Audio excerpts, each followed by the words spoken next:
बिस्मिल्लाहिर्रहमानिर्रहीम। अन अबी अय्यूब रज़ियल्लाहु अन्हु क़ाल जाअ रजुलन इलन नबी सल्लल्लाहु अलैहि वसल्लम फ़क़ाल या रसूलल्लाह अल्लिमनी व औजिज़। क़ाल सल्लल्लाहु अलैहि वसल्लम इज़ा क़ुमत फ़ी सलातिक फ़सल्लि सलातन मुवद्दअन औ कमा क़ाल नबी सल्लल्लाहु अलैहि वसल्लम।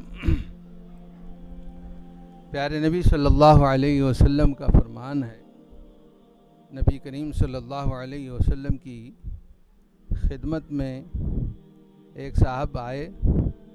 उन्होंने प्यारे नबी सल्लल्लाहु अलैहि वसल्लम से दरख्वास्त की कि अल्लाह के रसूल मुझे कुछ सिखाएं और वो मुख्तसर हो।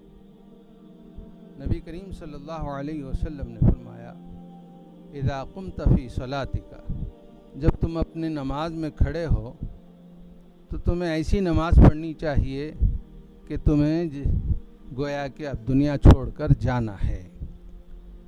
प्यारे भाइयों,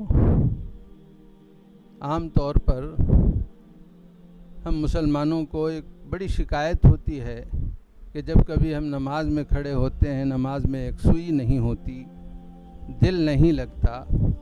बाद लोगों ने इसको एक बड़ी शिकायत बनाकर नमाज़ें पढ़नी ही छोड़ दी हैं।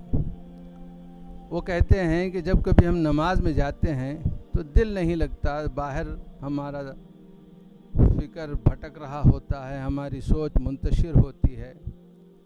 तो उनके लिए इस हदीस में बड़ा अच्छा मुदावा है, एक पैगाम है, एक इलाज है उनकी उस बीमारी का। आम तौर पर उलमाए इकराम से लोग मुसलमान सवाल करते हैं कि हम नमाज़ पढ़ते हैं, नमाज़ों में दिल लगता नहीं, क्या करें। उलमाए इकराम अपने तौर पर बहुत सारे मशवरे देते हैं कि तुमको वो करना चाहिए, ये करना चाहिए, अच्छी अच्छी बातें बताते हैं। बाद उलमा से कहते भी सुना गया है कि नमाज में आप अपनी निगाहें सजदे के मकाम पर रखो, क्योंकि नबी करीम सल्लल्लाहु अलैहि वसल्लम ने अपनी निगाहों को सजदे के मकाम पर रखने के लिए कहा है। इससे तुम्हें नमाज में एक सुई और खुशू पैदा होगा। किसी ने और कुछ मशवरे दिए, किसी ने और कुछ मशवरे दिए जो अपनी जगह बड़ी मुफीद हैं, लेकिन नबी करीम सल्लल्लाहु अलैहि वसल्लम की ये हदीस हमें नमाज के अंदर बड़ी एकसूई अता करती है। प्यारे नबी सल्लल्लाहु अलैहि वसल्लम ने फरमाया कि तुम ऐसी नमाज पढ़ो कि ये तुम्हारी आखिरी नमाज है। जैसे ही तुमने इस नमाज में सलाम फेरा, तुम्हारे दहलीज पे मौत तुम्हारा इंतज़ार कर रही है, दुनिया छोड़ के तुम्हें चले जाना है। तो जब कभी आदमी ये बात जहन में रखे कि सलाम फेरते ही मुझे दुनिया से रुखसत होना है, तो यकीनन वो आदमी अपनी नमाज में बड़ा इन्हिमाक पैदा कर सकेगा, बड़ा ही दिल उसका लगेगा, नमाज से उसकी निगाह इधर उधर भटकेगी नहीं, उसका ख्याल भटकेगा नहीं, उसकी फ़िक्र भटकेगी नहीं। इसकी मिसाल ऐसी है कि किसी मुजरिम को सज़ाए मौत दी जाए और उसको फांसी के फंदे की तरफ ले जाया जाता हो, तो रास्ते में उसे कोई और चीज़ ख्वाह कैसी ही हो, अच्छी या भली, उसकी तरफ उसकी नज़र नहीं होती। उसे बस ये फ़िक्र होता है कि अब उसको फांसी के फंदे पर चढ़ना है, सूली के फंदे पर चढ़ना है, मौत को गले लगाना है, मरना है। अब उसकी सोच ये होती है, एक तो फांसी के फंदे की तकलीफ़ कैसी होगी, फिर मैं दूसरी दुनिया में पहुंच जाऊं तो मेरा वहां क्या अंजाम होगा।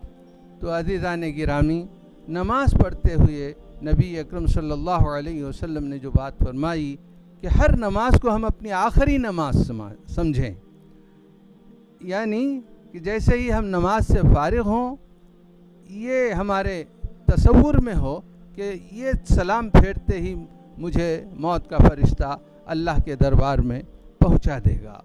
तो ये तसव्वुर अगर है तो नमाज के अंदर खुशू पैदा होगा, नमाज के अंदर क़ल्बी हुजूर पैदा होगा, हमारा दिल अल्लाह के हुजूर रहेगा।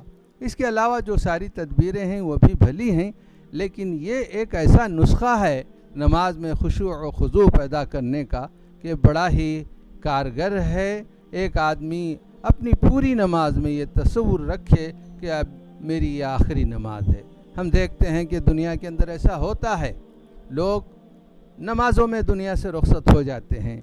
हमको कुछ ऐसी भी दुआएं मिलती हैं, शायद वो रसूलुल्लाह सल्लल्लाहु अलैहि वसल्लम से मनक़ूल हों या मंसूब हों या न भी हों, किसी बुज़ुर्ग की दुआ हो, तो दुआ ऐसी है कि ऐ अल्लाह, अल्लाहुम्मा जअल आखिरा अनफासी फ़ी सजदतिन बैन यदैक, ऐ अल्लाह मेरी आखिरी सांसें तू अपने सजदे में मुझे अपने पास बुला ले। फ़ी सजदतिन बैन यदैक, मुझे तू उस वक्त अपने पास बुला ले जबकि मैं तेरे दरबार में सजदा रेज़ हूँ।